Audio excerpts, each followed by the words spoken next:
Boa noite, meus irmãos. Que alegria estarmos na casa do Senhor. Que alegria poder estar mais uma vez no púlpito da igreja, da minha igreja, da Igreja Central de Queimadas.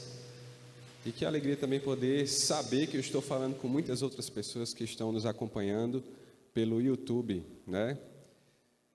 Nós podemos analisar isso como um ponto positivo depois de tudo que passou, Porque agora nós temos culto presencial e online. Antes a gente só tinha uma modalidade, agora nós temos duas e temos mais pessoas sendo alcançadas. E eu estou muito feliz porque Deus deu a oportunidade de que mais uma noite eu fosse instrumento dele, do Espírito Santo dele. Irmãos, o título do sermão de hoje é Quem é Deus? Recentemente Douglas tinha me feito o convite para pregar aqui na igreja, numa quarta-feira, e ele falou para mim que durante as quartas-feiras nós estávamos estudando aí cada uma das 28 doutrinas da Igreja Adventista. E hoje seria a terceira, que é sobre o Deus Pai. Então, nada melhor do que estudar sobre quem é o Deus Pai, quais são as suas características, as suas qualidades, o seu caráter. Eu convido você a já abrir a sua Bíblia no livro de Apocalipse, capítulo 4, verso 11. Apocalipse 4, verso 11.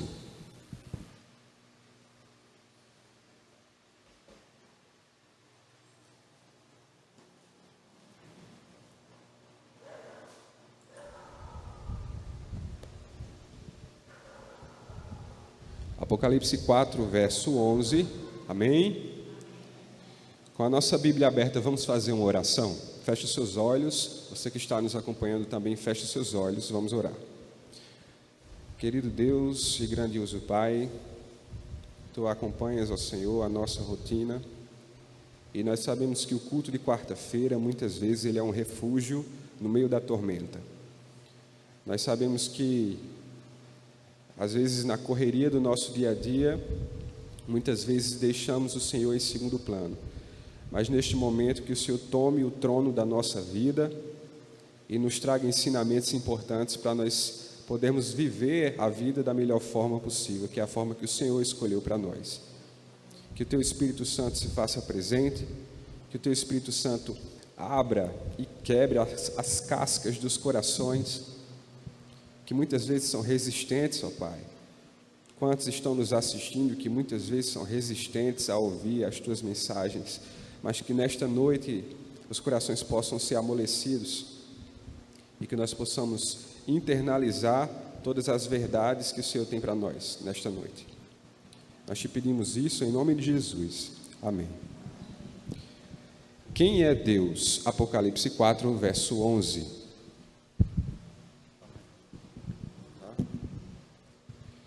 Apocalipse 4, verso 11 diz o seguinte: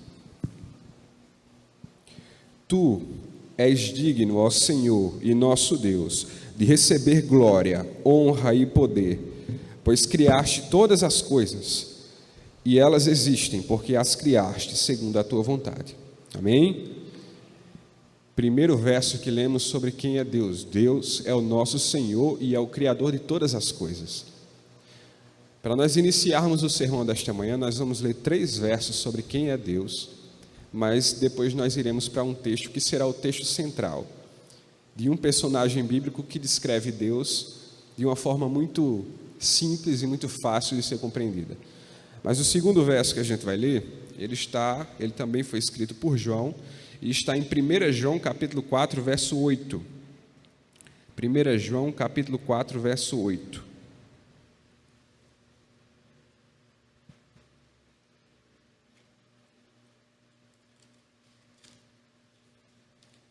Volte aí algumas páginas da sua Bíblia. Amém?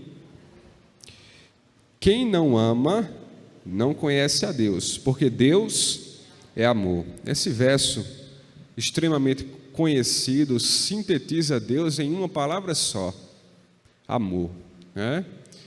O primeiro verso a gente viu que Ele é o nosso Senhor e Ele é o nosso Criador, e agora nós sabemos também que Ele é amor. E essa é a palavra que melhor descreve Deus: amor. Mas talvez, mesmo com essas descrições, algumas pessoas ainda vejam como difícil compreender quem Deus é de verdade. E existe um outro verso que a gente vai ler, que vai esclarecer ainda mais. E mais uma vez foi escrito por João. Livro de João, capítulo 14, verso 9.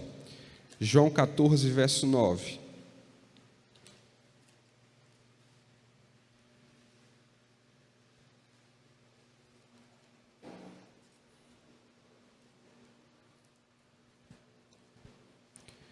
Amém? Jesus respondeu: Filipe, estive com vocês todo esse tempo e você ainda não sabe quem eu sou? Quem me vê, vê ao Pai. Então, por que me pede para mostrar o Pai? Ou seja, Jesus representa todas as características de Deus.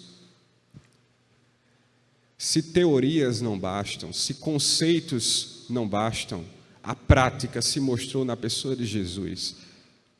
Ele fez tudo o que Deus faria nessa terra. Ele representou a divindade aqui nessa terra. E nós podemos enxergar em Jesus um paralelo com o que o nosso Pai é. E isso é maravilhoso. Saber que Deus Pai e Deus Filho têm a mesma essência e têm as mesmas características é apaixonante, porque nós amamos Jesus. Nós amamos tudo o que Ele fez aqui nessa terra. Nós nos sentimos muito bem representados por Jesus, por Ele ser assim. E nós sabemos que o nosso Pai também é assim, isso é maravilhoso. Hoje estudaremos sobre Deus Pai, a terceira crença fundamental da Igreja Adventista. E lá nas nossas 28 crenças diz assim sobre essa terceira crença: Deus, o eterno Pai, é o Criador, o originador, o mantenedor e o soberano de toda a criação. Ele é justo e santo, compassivo e clemente, tardio em irar-se e grande em constante amor e fidelidade. E é sobre esse Deus Pai que nós iremos estudar aqui algumas histórias. Mas, irmãos, eu falei que nós teríamos um texto que seria o texto central do sermão de hoje. Hoje nós não vamos simplesmente ler os versos desse texto. Nós vamos analisar, meditar sobre esses versos, sobre as palavras, sobre o que elas querem dizer, sobre o que está por trás dessas representações. Vamos fazer uma análise. Só são 6 versos, mas eu quero fazer uma análise com os irmãos aqui, bem profunda desses versos. Então, abra a sua Bíblia no Salmo 23. Salmo 23.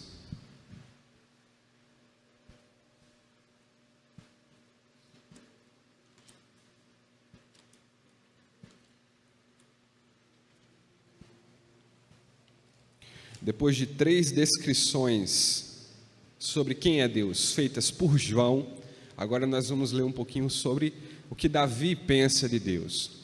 No Salmo 23, nós vamos ler ele completo, depois eu vou passar verso por verso. E diz assim: O Senhor é meu pastor e de nada sentirei falta. Ele me faz repousar em verdes pastos e me leva para junto de riachos tranquilos. Renova minhas forças e me guia pelos caminhos da justiça. Assim Ele honra o seu nome. Mesmo quando eu andar pelo escuro vale da sombra e da morte, não terei medo, pois Tu estás ao meu lado. Tua vara e Teu cajado me protegem. Preparas um banquete para mim na presença de meus inimigos. Unges minha cabeça com óleo, meu cálice transborda. Certamente a bondade e o amor me seguirão todos os dias de minha vida, e viverei na casa do Senhor para sempre. Amém? Irmãos, muitas casas por aí têm a Bíblia aberta nesse salmo aqui, e as pessoas veem nesse salmo uma forma de consolar-se, de se proteger, né? Mas eu diria que esse salmo fala muito mais de quem Deus é do que de quem nós somos. O assunto do Salmo 23 é Deus. Deus é o assunto do Salmo 23. E Davi falava muito sobre Deus, os capítulos de Salmos são sobre Deus, é o assunto dos Salmos. E na sua vida, o assunto não deve ser você, o assunto deve ser Deus. Tudo por Ele, para Ele, tudo é dele, por Ele e para Ele. A gente às vezes quer se colocar no centro das atenções, em todo momento. Recebe uma notícia, fulano vai casar. Aí você diz assim, aí eu que não casei ainda. Fulano passou no concurso. E eu que estou 7 anos tentando passar no concurso. A gente sempre puxa a atenção para nós e nos colocamos no centro. Mas essa história não é sobre nós. A história da nossa vida não é sobre nós, é sobre Deus e o que Deus faz na nossa vida. Precisamos mudar o foco e parar de olhar só para si, assim como Davi fazia, que escreveu tantos capítulos nos Salmos sobre Deus. Irmãos, eu digo que o Salmo 23 é sobre Deus porque 12 vezes Davi faz referência a Deus nesse Salmo. Em apenas 6 versos ele fala de Deus 12 vezes, atribuindo características a Deus 12 vezes. Só para contextualizar, Davi, ele escreveu esse salmo em um oásis, numa noite em que ele estava cercado por um exército de um rei inimigo. E ele se expressou e ele relembrou quem o Deus dele era naquela situação de angústia. Porque é na angústia que Deus se faz mais presente. E Davi não escolhia momentos para falar sobre Deus. Ele falava sobre Deus o tempo todo. O assunto preferido de Davi não era o reino de Israel. O assunto preferido de Davi não era os seus feitos militares, as suas conquistas. O assunto preferido de Davi não eram os seus tesouros. O assunto preferido de Davi não era a sua vitória sobre Golias. O assunto preferido de Davi era Deus. Você imagine alguém que viveu tanta coisa intensa na vida, mas que o que ele gosta de falar mesmo é da relação que ele tem com Deus.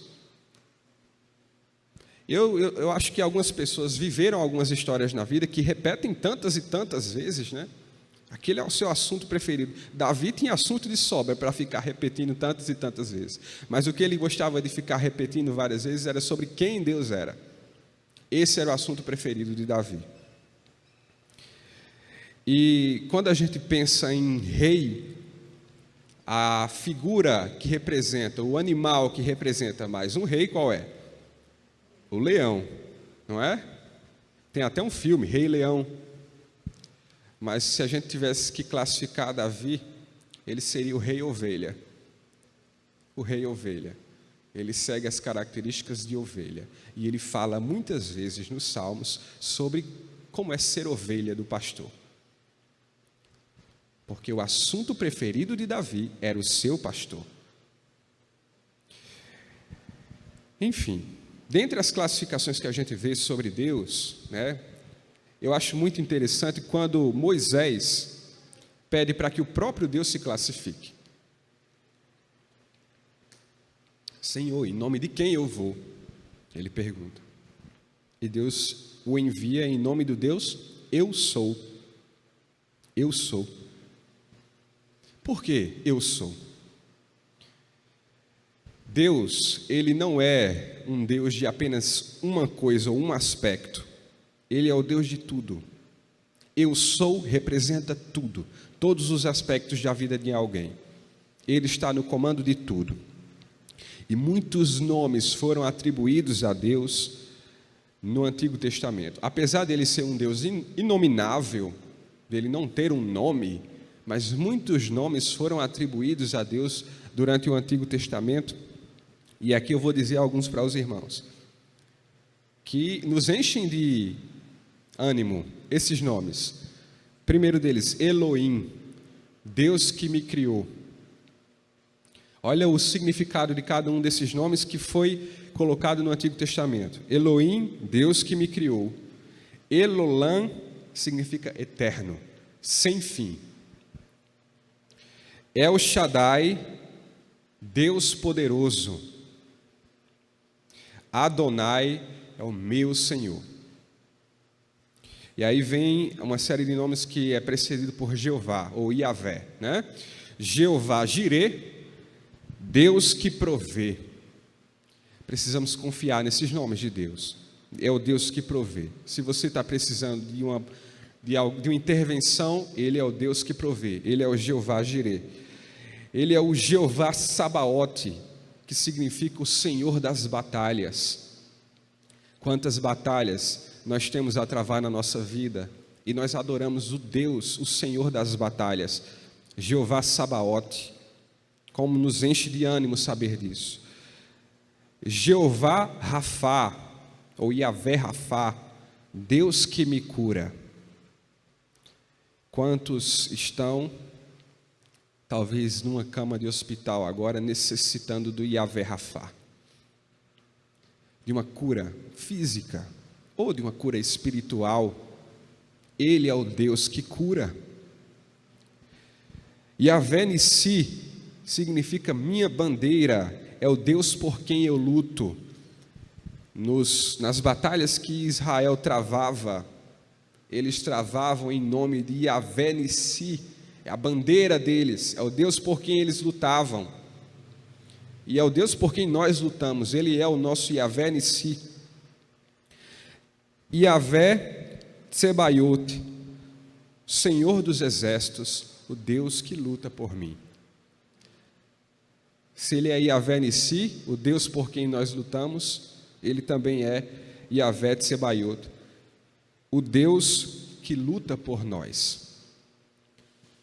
Isso, um Deus criador de todas as coisas que luta por mim, eu preciso me preocupar com o que na minha vida? Irmãos, em religiões politeístas, cada função dessas que eu falei aqui é um Deus diferente. Você já prestou atenção nessas religiões aí do Oriente? Para cada função, para cada poder, existe um Deus diferente. No hinduísmo, por exemplo, é assim. Na religião dos gregos era assim. Vários deuses, cada um representando um poder. E o nosso Deus é o Deus todo-poderoso, que tem todos os poderes reunidos em um só ser. Isso é maravilhoso. E quando eu falo dessa divisão de poderes em deuses, você pode também pensar no catolicismo, que também faz isso através dos santos, né? Tem santo para cada coisa, né? O santo que opera cada tipo de milagre. Mas nós temos um Deus que opera todos os milagres e é poderoso por completo. Esse é o nosso Deus. E nós já estamos começando a amadurecer a ideia de quem Ele é. Irmãos, eu amo a forma como Davi descreve Deus e descreve a relação que ele tem com Deus, porque ele é muito didático. Ele é muito claro. Fica muito fácil de entender Deus quando a gente lê os Salmos. Por isso que Davi é o meu personagem favorito. E ele didatizou dizendo que Deus é um pastor e que nós somos como ovelhas. A forma de apresentar a Deus didaticamente para Davi é dizendo que ele é um pastor. Assim fica mais fácil de entender. E esse pastor, ele é descrito no Salmo 23. Nós vamos refletir um pouquinho sobre as características de um pastor de ovelhas. Se você fechou sua Bíblia, abra de novo no Salmo 23, que agora a gente vai analisar verso por verso. Salmo 23. Nós vamos fazer uma análise textual aqui, assim como eu faço em sala de aula, pegando um texto a gente vai analisar, pois nós vamos analisar hoje o Salmo 23. O Salmo 23, ele começa dizendo assim: o Senhor é meu pastor, meu. Olha o pronome possessivo que Davi usa, ele é meu. A relação que eu tenho com Deus é individual, ela diz respeito a mim e a Ele. Ele é meu pastor. Recentemente aconteceu, lá em Belo Horizonte, uma festa de aniversário de 15 anos de uma menina. E aí, o namorado dessa menina pediu a palavra e disse assim: eu gostaria de, em homenagem à minha namorada, que está completando 15 anos hoje, eu gostaria de fazer a leitura do Salmo 23. E aí ele leu: o Senhor é meu pastor e nada me faltará, e as pessoas, amém, aleluia, e ele leu todo o Salmo. Alguns minutos depois, a avó da menina pediu a palavra. E aí deram a palavra a ela e ela disse assim: eu gostaria de fazer a leitura do Salmo 23. Aí a menina já falou assim: não, vó, o meu namorado já leu, não precisa ler de novo e tal. Mas aí o pai dela disse assim: não, ela vai ler. E lá foi a senhorinha foi ler o Salmo 23 também. E ela começou: o Senhor é meu pastor, nada me faltará. Só que ela estava lendo com um tom de voz diferente e expressando uma emoção diferente.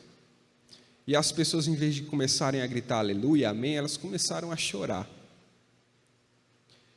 Do início ao fim do salmo, elas choraram. Um salmo tão conhecido.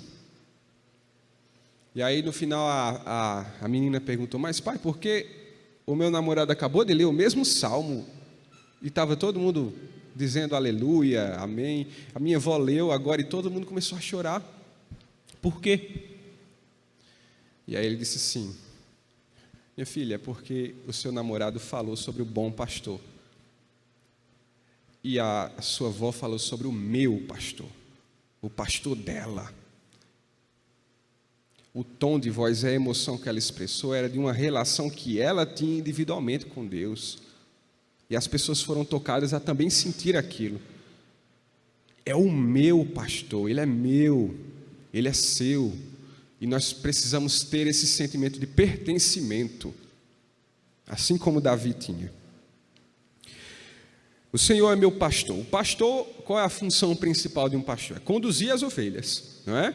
Conduzir, dar um caminho às ovelhas. O pastor conduz. Mas muitas vezes nós queremos conduzir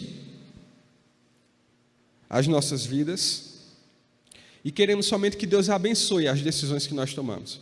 A gente decide e toma o rumo da vida e conduz. Aí depois a gente pede para Deus abençoar. Um plano que a gente já traçou, já está tudo decidido, carimbado.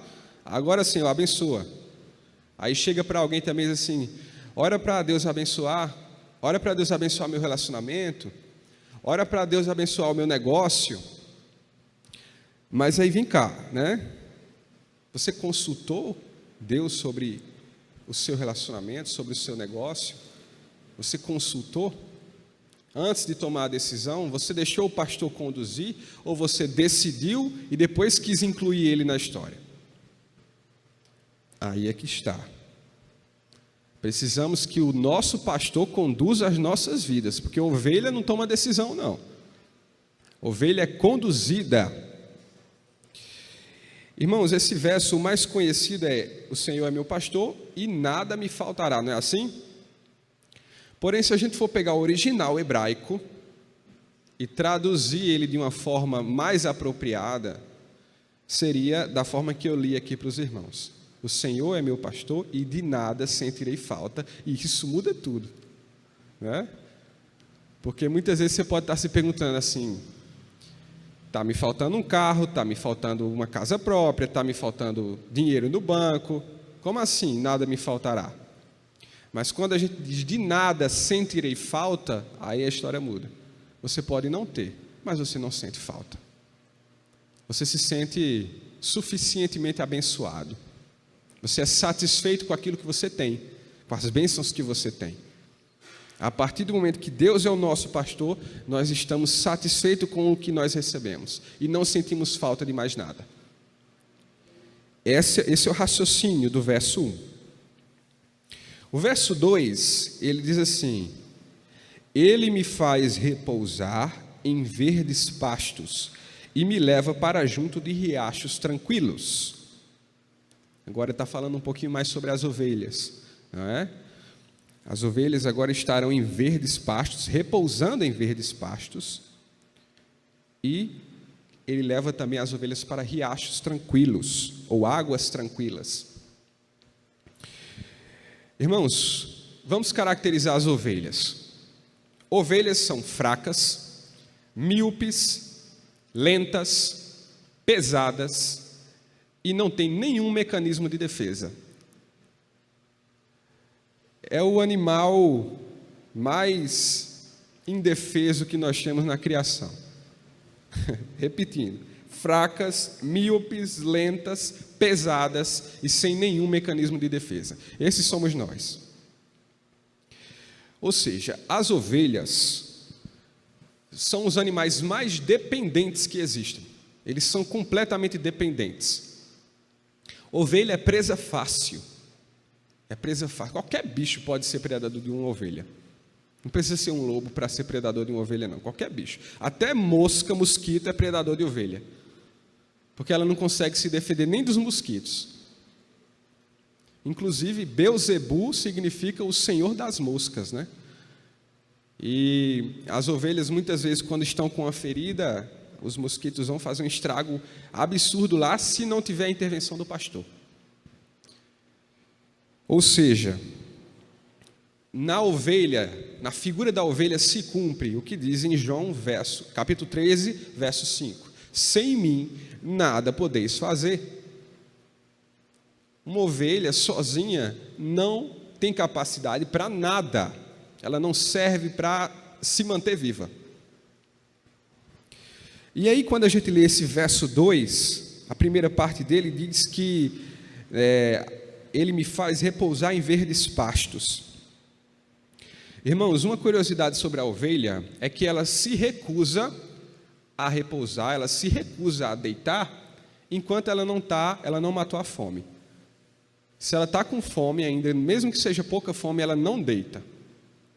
E o verso diz que nós repousamos em verdes pastos, ou seja, estamos satisfeitos, né, porque estamos repousando e ainda tem muito para aproveitar.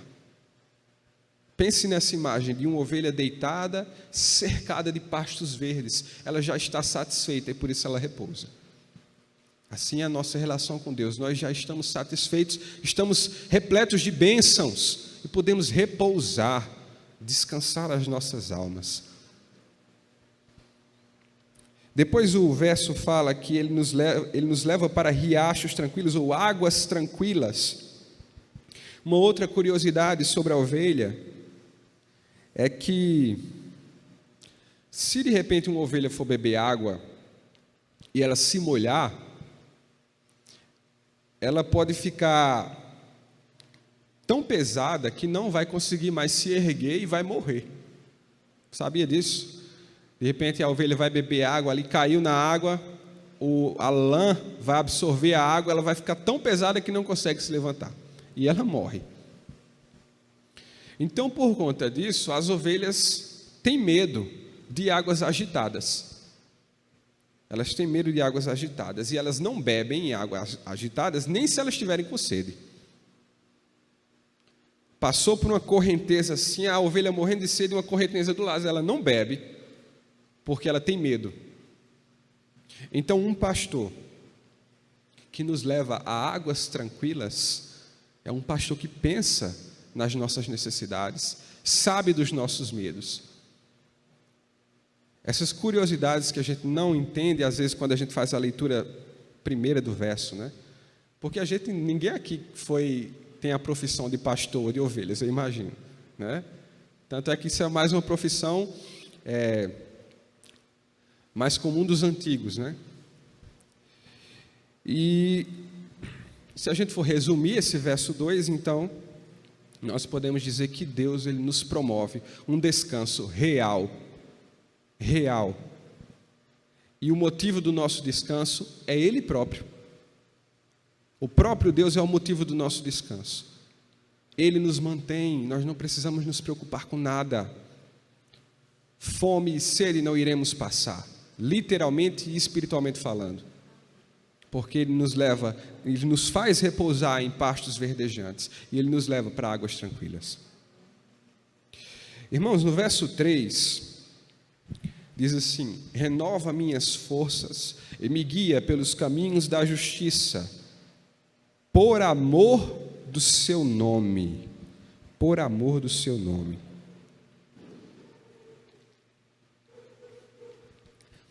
Meus queridos, tudo que Deus faz é por amor do seu nome, é para a glória do seu nome. Tudo que tem a assinatura dele é para a glória do seu nome. Tenha certeza disso.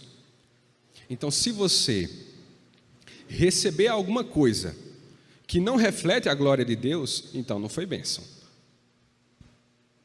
Porque Ele faz, tudo que Ele faz é para a glória, para honrar o seu nome. E se o que você recebeu não está honrando o nome de Deus, então não foi bênção. Se você ganha na Mega Sena, fica milionário, mas não honra o nome do Senhor, não foi bênção.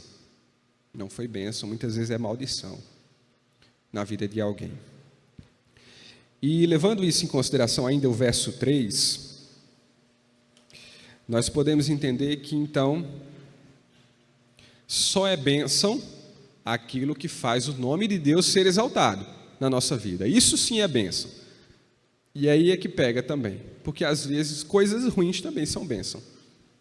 Porque às vezes coisas ruins que acontecem na nossa vida fazem com que o nome de Deus seja exaltado. Pense aí, talvez você já sentiu ou já passou por situações na sua vida em que o nome de Deus foi exaltado, mesmo sendo uma situação ruim. Foi bênção. Pode ter certeza que foi bênção. Esses dias eu vi um pastor que descobriu que tinha câncer e publicou nas redes sociais, depois de um tempo, que estava agradecendo a Deus pelo câncer, pela bênção do câncer, porque se sentia mais próximo de Deus a partir daquilo. Olha o nível que esse homem estava de espiritualidade, de entender que até um câncer pode ser visto como uma bênção, porque se um câncer fez o nome de Deus ser exaltado, então é bênção. O que classifica a bênção não é se a coisa é boa ou ruim, é se o nome de Deus foi exaltado ou não. Porque tudo que Ele faz é para a glória e para a honra do seu nome.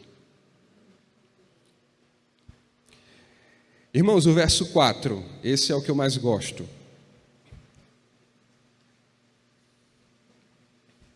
Mesmo quando eu andar pelo vale da sombra e da morte, não temerei mal algum, ou não terei medo, pois tu estás ao meu lado.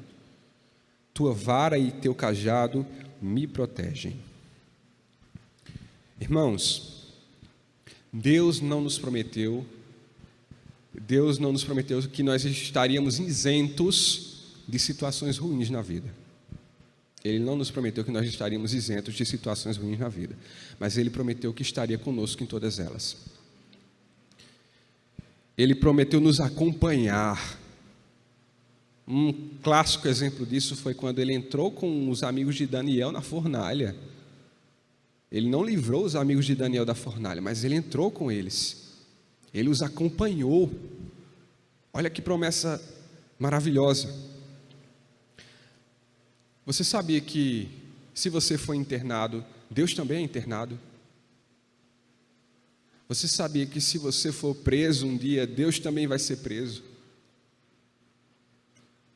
Você sabia que nas noites que você chora sozinho, Deus chora com você? Ele chora com você, Ele te acompanha naquilo que você está fazendo. Essa é a promessa do nosso Deus. Ele não nos isenta das situações ruins, mas Ele está conosco. Essa é a certeza que nós podemos ter. E é esse o consolo que aquece os nossos corações. Quer um exemplo disso? Abra sua Bíblia em João capítulo 11. João capítulo 11. Vamos ler uma história breve aqui.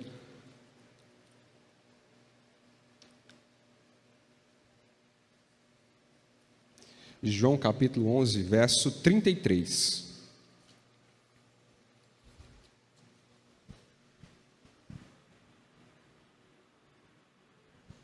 Amém? Diz assim. Aqui só para situar os irmãos é sobre a morte de Lázaro. Quando Jesus viu Maria chorar, e o povo também sentiu profunda indignação e grande angústia. Onde vocês o colocaram? Perguntou. Eles responderam: Senhor, venha e veja. Jesus chorou. Irmãos, alguém pode me explicar aqui? Por que é que Jesus chorou? Se ele sabia que mais para frente ele iria ressuscitar Lázaro. Por que é que ele chorou? Verso 5. Jesus amava Marta, Maria e Lázaro. Você consegue entender que Jesus não estava chorando pela morte de Lázaro, mas ele estava chorando pela dor de Maria e Marta? Que ele estava acompanhando Maria e Marta no choro, porque ele sofre, ele sente as nossas dores. Ele chora o nosso choro, a nossa lágrima, ele compartilha. Mais para frente, ele ressuscitou Lázaro, ele sabia disso. Mas ele sabia que também aquele momento era o momento de chorar com os que choram, de compartilhar da mesma tristeza.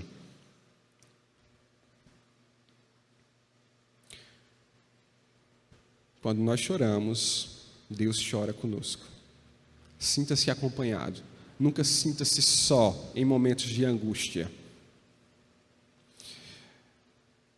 Ele chora com as nossas dores e depois faz o milagre. Amém? Ele chorou com Maria ali naquele momento, mas em seguida ele realizou o milagre. Aquele choro dele não foi um choro inexplicável, sem sentido, já que ele ia ressuscitar Lázaro. O motivo do choro é que é mal interpretado. É a única vez que a gente vê, né, essa citação de que Jesus, na verdade é o menor verso da Bíblia, né, dizendo que Jesus chorou, mas ele é bem representativo. Irmãos, outra curiosidade que a gente, a partir do verso 4, voltamos lá para o Salmo 23, uma outra curiosidade sobre o verso 4.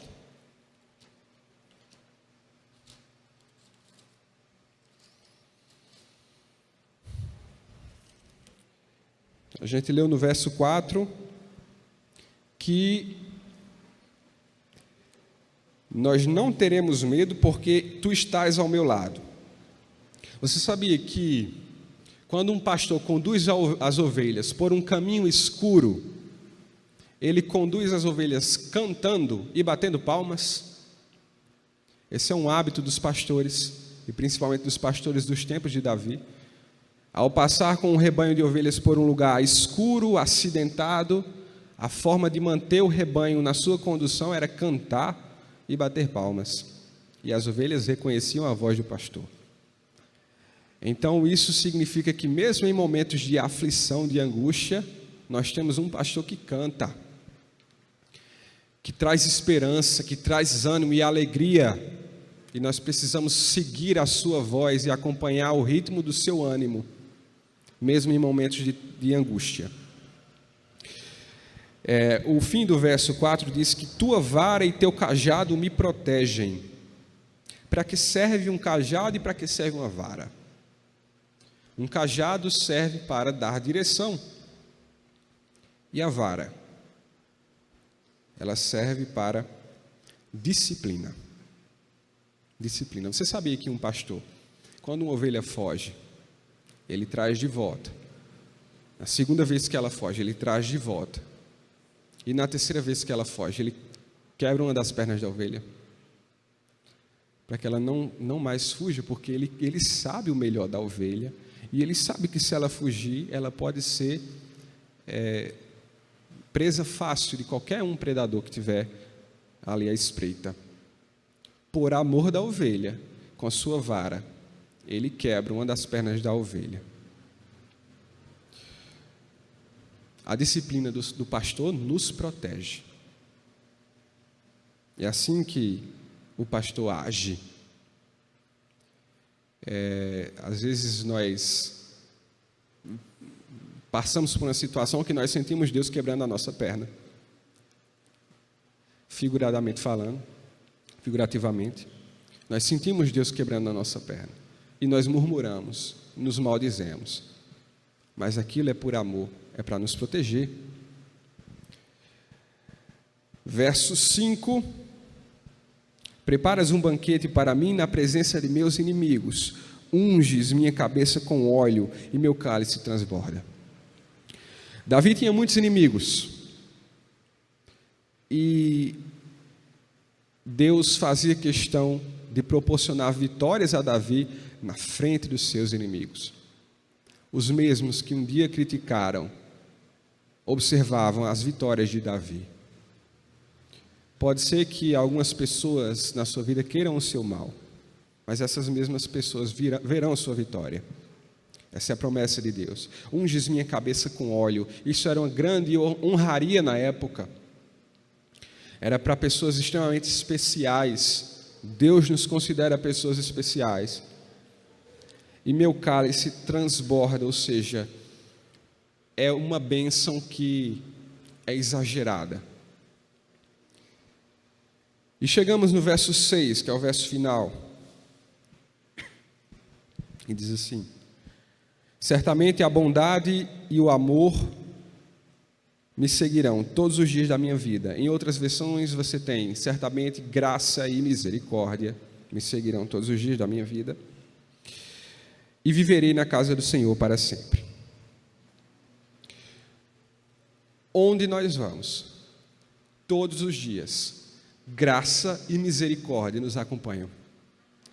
Essa é a promessa de Deus. Saber que em qualquer lugar que eu esteja, por mais que eu me sinta só, graça e misericórdia me acompanham. É o que nos dá a segurança, é o sentimento da presença do pastor. As ovelhas não temem porque elas sabem que tem um pastor poderoso e capaz, que nos preenche de graça e misericórdia. Como Davi fala da misericórdia de Deus nos Salmos. Como ele amava a misericórdia de Deus e a graça. E nós precisamos amar esses dons. Sem eles nós não seríamos nada, nós não saberíamos onde nós estávamos. Estaríamos perdidos e desgarrados. Mas graça e misericórdia não saem de perto de nós. Você pode ter tomado caminhos errados na sua vida. E você talvez sinta que o pastor já está muito longe de você. Mas a mensagem desta noite é que graça e misericórdia te acompanham. Precisamos ter esse senso. E o fim do capítulo diz que viverei na casa do Senhor para sempre. Viver na casa do Senhor para sempre significa amar o seu templo, amar a igreja. Como eu gostaria de estar vendo essa igreja aqui, os bancos da igreja muito mais repletos. Eu sei que a gente não pode ter o volume máximo de pessoas aqui, mas também não precisa ter o volume mínimo, né? Tem bem poucas pessoas por aqui, acho que umas 10, 15 no máximo. Poderia ter muito mais. Se as ovelhas amassem a casa do Senhor. Bode não anda em grupo. Bode não aceita comer junto de outros bodes. Eles dão chifrada uns nos outros. Bode não consegue viver em comunidade muito bem. Mas as ovelhas andam em grupo. Comem em grupo e sobrevivem em grupo.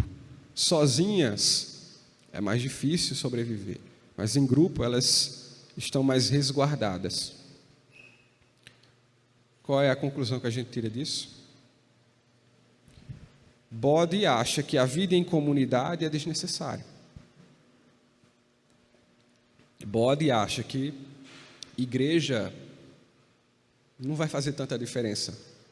O que importa é que eu viva a minha vida com Jesus na minha casa, no meu individual. Não faz diferença. Congregar. Ovelha ama congregar. ovelha quer um dia passar a eternidade na casa de Deus, e nessa noite você se vê como um bode ou como uma ovelha? Acabamos de ler um capítulo inteiro sobre a relação de um pastor e de suas ovelhas, uma relação bonita, linda, e nós queremos ser ovelhas, nós queremos ter a proteção do pastor, que é o nosso Deus Pai. Não se enquadre na condição de bode, seja ovelha, ame a casa do Senhor e confie no Senhor como protetor e aquele que pode intervir em qualquer momento e que te acompanha nas tuas dores.